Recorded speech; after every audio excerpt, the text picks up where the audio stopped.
no secret. It's plain to see. I love you. And you love me. It's no secret. You know it's true. You love me.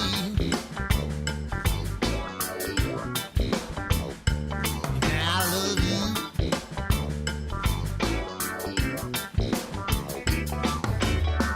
The only time we seem to meet is in the middle of the night. Only then Hello. can I feel There. your heartbeat. Till something's not. Oh, there you go. Yeah. There we go. We gotta turn off our little weight bot. He likes to sing and dance and do all these fun things. These are How are very, you? I am good. This is very cool software. Yes, it is super nice. It's a really cool platform, and it's really awesome because people can hop in and out and actually like join and ask you questions. So if that happens, I'll let you know. But it's super cool and super fun. Thank you for being here. Thank you for being on the show, Devyani. I'm so excited. I know you've been really busy recently, the last couple of weeks. For those of you who don't know, Devyani Saltzman is a writer. She is also an art curator. And give me 2 seconds here. Toronto-based writer, curator, and arts leader with a deep practice in multidisciplinary programming at the intersection between art, ideas, and social change, which is absolutely lovely. I think that arts really does play a very overlooked role in social change and how we can connect to culture and connect to each other. So I absolutely love that mission so much. Most recently, Devyani was the director of public programming at the Art Gallery of Ontario, the 4th largest museum in North America, and previously the director of literary arts at the Banff Centre for Arts and Creativity, as well as a founding curator at Luminato, North America's prominent multi-arts festival. She's the author of Shooting Water, and her work has appeared in the Globe and Mail, The Atlantic, and the National Post, and Tehelka, India's weekly of arts and investigative journalism. She's vice chair of the Writers' Trust of Canada and sits on the board of directors of the Toronto Arts Council, the Ontario Association of Art Galleries, and Nova Dance. She consults across the sector and has worked with a number of organizations as an independent curator and strategist. So thank you for being here, Devyani. Super excited. My long bio. I'm sorry about that. I should have given a short Not at version. all. I mean, you scream your accomplishments, man. Not at all. That's so great. So I know you recently, the last couple of weeks, I know I've kept you busy. I think you were down in New York and you were curating a very large exhibit. I'd love to hear a little bit more about it. Yeah, it was not even so much an exhibition as an arts festival for PEN America, which is one of the world's oldest human rights organizations. PEN works for freedom of expression and protects writers across the world. So PEN World Voices is a festival that brings writers and thinkers and leaders from across the world together in New York. And we had conversations about everything from affordability to freedom of expression eroding in India in venues mostly around the village. Wow. And that was just a 1 day event? Because I A remember you a three three day days. event, so about 100 writers and 40 events. Wow. Wow. That's fantastic. I'm sure it was very successful. It was really wonderful. Thank you. That's fantastic. And then, so I guess maybe why don't you tell us a little bit more too about some of your, we obviously you've given our bio, but maybe I guess some of your trajectory, and I guess maybe what kind of led you to, like I said, this whole mission of, this intersection between arts, ideas, and social change. How did that really develop, I guess, throughout the course of your career? Yeah, I feel like I get sometimes very bored of my own my own story, but I don't know why. But I think I started as a writer and did a book of nonfiction, and then came home to Toronto and was looking for work just because I love collaborating and didn't want to be full time in writing. And there was this festival starting called Luminato, which is Toronto's multi arts festival, and someone introduced me to the artistic director, and he asked me if I wanted to kind of build a whole aspect of the festival, the literary platform and ideas platform. I was 27, and it just kind of happened. So I started in this kind of art startup on fold out tables in an office, an old industrial building, and we programmed what would end up being like a $13 million budget, multi venue, multidisciplinary, international arts festival out of Toronto. And from that, I went to an art center out west called the Banff Center as head of programs and residencies, really about the creative process for artists. And then was brought home to Toronto to be the director of public programming at our museum. And the idea was really about how can we make cultural spaces civic spaces and open them Mhm. to all people.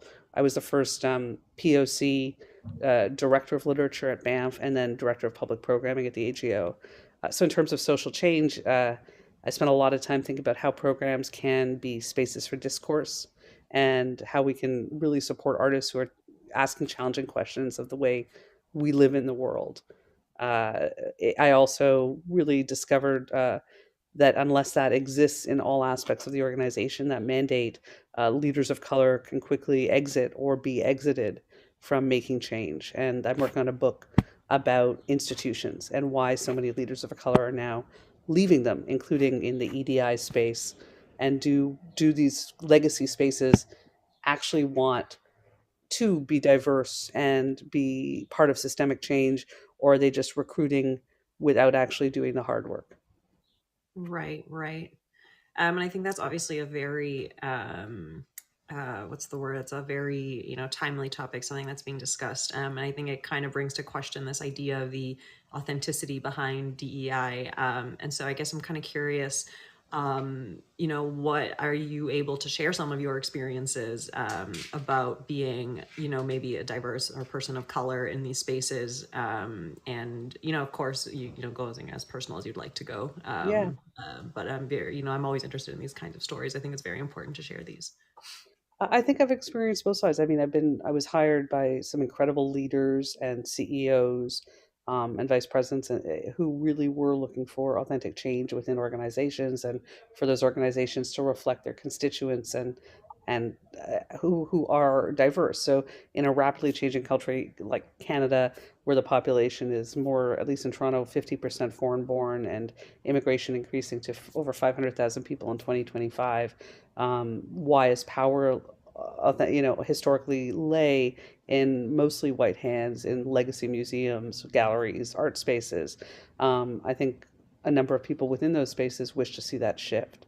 There's been a lot of recruitment of leaders of color, but I feel like unless there's a CEO and a board, unless there's a structure that has really made space for that, what I am noticing and what I experienced at least once in my career is somebody can be brought in as a racialized change maker, really, really kind of lean into that change. And if they aren't truly supported, they either end up in brown burnout or are threatening to the organization and exited or exit for their own reasons. I definitely have reached brown burnout in trying to be a change maker inside, and I think so much it's, unless you're at the top, is dependent on who your boss is and Mhm. who the team is around you. So I'm interested in how can you actually make organizations that support sustainable change for racialized hires, workers, and leaders. And I think it really depends on the organization, and we're in a process of trying to find out what systems work. EDI came in as a way, and chief EDI officers, to try to embed that. But there was an NBC report a couple weeks ago that said, of all the kind of recent hires post, as we emerge from the quote unquote emerge from the pandemic, the first to be laid off in a number of organizations are chief diversity officers. Mm, interesting. Huh. And so you mentioned that you've had some great experiences and then some not so great experiences. You've experienced brown burnout. Now, what was, I guess, what was some of the differences in those, from a structural perspective? What were some of the differences that you experienced between Yeah, the two? I think in structurally, it's so funny. So much is, at least in the arts, seemed personality dependent. I don't know in other sectors if there's more kind of sectoral protections in terms of structures, but for me, success was I was recruited to Banff by a vice president, a woman who was really forward thinking in terms of the arts and really nurtured her team of directors.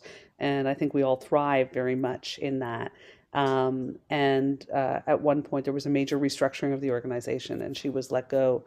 And in that restructuring, which is sometimes needed when budgets need to be pulled in, and fair enough, I think the CEO was doing what she needed to do, but it led to kind of a collapse of that department and that area. And without having that specific nurturing boss or or support, most of those directors left, and I was actually the last one standing. And that was a very lonely experience to see kind of your colleagues exiting an organization. Organizations are made up of people, of relationships. So I think the greatest challenge is, at least in the arts, is when there's such a degree of corporatization that you forget your own mandate and that you forget these places are built on Mhm. the people's love for what they do and their relationships to each other. So I think you have to handle things with care. Right. Right. And I really appreciate that language, because I always personally, I've also been through corporate. I come from tech. And I always thought it was kind of fascinating in a way to observe our human nature in the workplace. It's kind of like, I don't know, there's such a separation between work life and personal life. And it's just like sometimes it's like we kind of walk into an office and we suddenly have to be this very different person. And I think that just creates a lot of pressure. But I always think it's interesting because there's always discussions about, corporate and the role in just kind of society in general. And it just seems funny to me that it's like we've created corporate, and we are all the human beings that have created this corporate setting. So how have we created this dynamic? Do you know what I mean? Yeah. Because we are all human, we're all the same. Like how have we, we want this change, but then how come we don't like create this, right? How is it that we created this I don't know, this almost like this dichotomy, right? That it's just like, this is what I want, but I can't, but for whatever reason, we can't actually be that in the workplace. But yet we've created that. We've created all the culture. And like you said, it's all about relationships at the end of the day. That's what is built. That's what builds business, is the relationships that we have. And so I think it's just very interesting, the human nature side of this, right? That why does our human nature change so much in the workplace? Or why are we, and I think historically, asked to separate it to such a degree? And obviously, this moment of the pandemic has led to not only a social reckoning just before it, but looking at the nature of work and how we work and where we work. And if anything, I think a lot of people are asking for that humanity to be brought back into the workplace or into to how we interact with each other, or even where we actually work from. Hmm. Very interesting. And then when you talk, so I think I remember watching and reviewing one of your other interviews that you had done, and you spoke a little bit about the the I think you were, and this is, I think you kind of mentioned this earlier in the beginning too, about how in arts there's a lot of, maybe to audiences it appears there's a lot of diversity, but Progress, yeah. behind the scenes it is not so much. I'm kind of curious a little bit more about that. Is that still pertaining to what you were saying about the kind of like the hierarchy and all that, or were there other dynamics at play there? Yeah, I think at least again in my area, the fastest thing to change what was outwardly being seen by audiences, and it's probably the same in film studios or in other forms of cultural production where one may be able to start making films with more people of color. Or I'm just thinking of seeing Beef, which was incredible, or I could put on with the team programs that really reflected the community they exist again it within, but then the internal executive power structures of studios or arts organizations or museums are much slower to change than the content that they're producing. So that's not necessarily negative, or but it does show that there is a dichotomy between what we see on our stages, screens, and in our cultural spaces versus who is ultimately actually holding power internally. And that power is shifting internally, but in a lot of ways, there's cases of it not, and even retrenching, despite the cultural output being quote unquote diverse. Right. And how much of this slow change is maybe due to, is it maybe like perception or perspective? There's people, like the people that do hold the power. Is it simply that, in this case, are they not, these stories, these cultural stories, is it just a case of it doesn't resonate with them? Do you know what I mean? And so it's just something that can't be backed. Is it, do you know what I mean? Like why I is think it it's sometimes so hard I to think it's get that dependent buy-in? on the leader, but I mean, I think there is a trend that one can map, and I think it is cross-sectoral, and I'm definitely trying to map it within the piece of writing I'm doing, where there's also all of a sudden, after a huge moment of social change post 2020, where George Floyd's death was a wake-up call to many spaces to change their power structures. 3 years later, I think, and after EDI coming into effect in a major way, I actually think there's a lot of fatigue where non-racialized leaders are like, well, we've done that. Okay, we've incorporated this. Time to move on, back to business as usual. I'm not saying this is everybody, but I'm saying Right. in a number of cases, I think there's actually a bit of retrenchment or backlash happening where why don't certain people want that to change? I think there's exhaustion. I think there's also um, actually we don't want to let go of power. Hmm. Hmm. What it really would mean is ceding our own position on some level. And why would I want to do that after spending years and years and years building up my reputation, my status, my pay scale? um, to in essence, when we're looking at what equitable systems would truly look like, I actually think it's about power sharing and flatter systems and moving away from hierarchy to co-leadership models or Hmm. to collective models. I'm not talking about making arts and culture leadership communes. I'm talking about, I think when we start to flatten structures, it's harder for one person to kind of have say over what should be public space. Right, right, right. Um, yeah, I really appreciate that language as well, and that perspective and this idea of co-leadership. And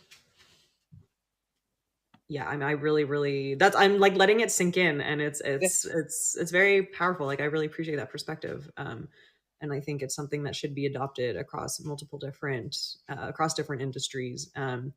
And this idea of power sharing, I mean, it actually makes me think of a lot of, um, it makes me think of like actual like culture, like indigenous culture and all those Mm. and a lot of that, because that's kind of, that's what it is, right? It really is about that like that co-leadership, that co-sharing of power, and that idea of co-creation, I think, as well, as what really comes up.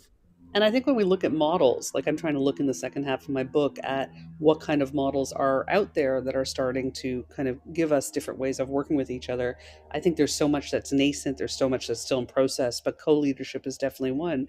But also, a lot of the interviews I did were with Indigenous leaders in the arts. Mhm. And one example, which was really interesting, not so much of an interview, but for whatever it's worth, is the Canada Council's new strategic plan, which was led by Indigenous broadcaster, writer, thinker Jesse Wente and Simone Bro and others at the council, is talking about Indigenous ways of knowing and differences in structure and braiding. So when you have like the national funding body for the arts, which is distributing over 500 million, starting to talk about different structures and indigenous knowledge in their strat plan, that is exciting to me. But I don't know if we're moving forward in a straight line towards progress and change. I think as much as that's happening, there's organizations that are like letting leaders of color go or seeing leaders of color exit because they're being brought in to do the impossible task of, as a sole person, making Yeah. change. Right, right.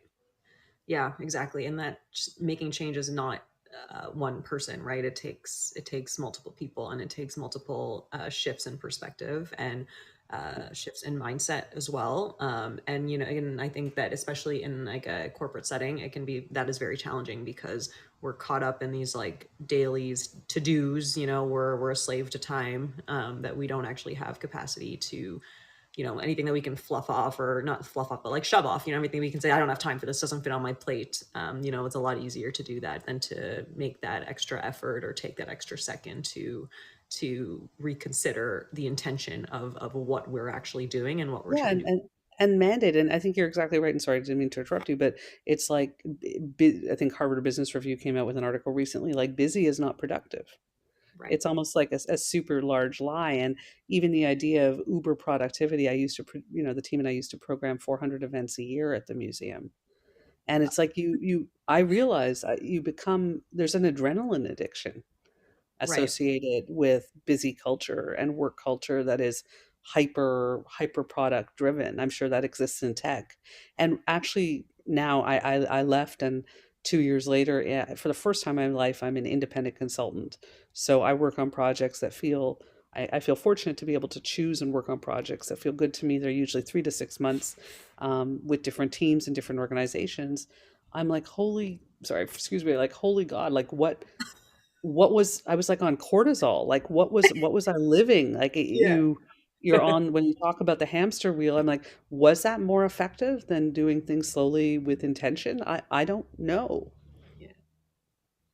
No, I appreciate that. And I think that's a really great question to, I think, end off with is, reflecting on this idea of like, how are we moving intentionally, right? If we want to move towards change, it's about moving with intention. And how do we fuse that into our day to day? How do we infuse that into the workplace? And how do we come together to, co-create this idea of intention? And maybe, I'll end off with that. I know we're ending shortly. Mhm. I'm also realizing maybe some spaces don't have to change. Maybe they were built to be what they are. And as opposed to feeling like they need to shift their mandate for a different audience, maybe they just need to lean into the audiences they actually do wish to serve. Like I don't think, I don't think false change is necessary. If you have a certain amount of constituents and they're being served by what you do you need to broaden the audience and do it falsely or superficially, or do you need to actually go, actually, these are our constituents, this is who we serve, maybe this is a specific cultural, they're from a specific cultural background. I'm thinking of like a South Asian arts organization, or I'm half Jewish, half Punjabi, a Jewish arts organization. um, I don't think there's anything wrong with that. I almost feel like it's more dangerous to say we wish to change, we are changing, but actually authentically your mandate is different, right? Right, right. No, I appreciate that so much. And I think that's a really, again, a really great reflection to take away from with to leave this conversation, because how do we move through intention authentically, right, in a way that's authentic to ourselves and, like you said, the audience that we serve. So thank you so much for being here, Devyani. I'm super super grateful. I know that you've got a bunch of different projects that you're always working on, so excited to see those come. I'm very excited for your book as well. I think it sounds like it's going to be fantastic, and I will Oh, definitely thank look you. forward to reading about that. So thank you so much for being here. Super super grateful, and thank you to our audience for tuning in as well. Thank you, Vanessa, very much.